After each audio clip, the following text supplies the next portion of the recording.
How's it going? This is Ricardo, and in this video I'll show you how to remove the CMOS battery on a Dell Latitude 3300.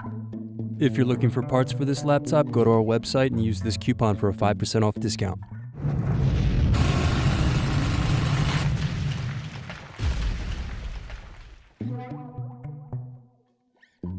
First unscrew, then use fingers to separate and remove base cover.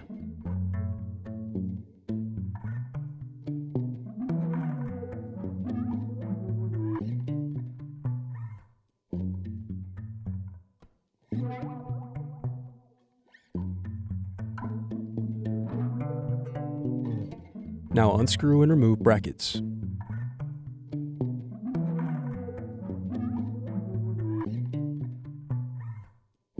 Then disconnect and remove battery.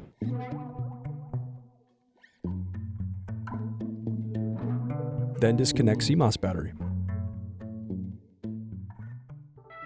Thanks for watching. Don't forget to like and subscribe if you enjoyed this video. And if you need more, check out this playlist to watch other tutorials for your laptop. You can also click here to find parts for your laptop at partspeople.com.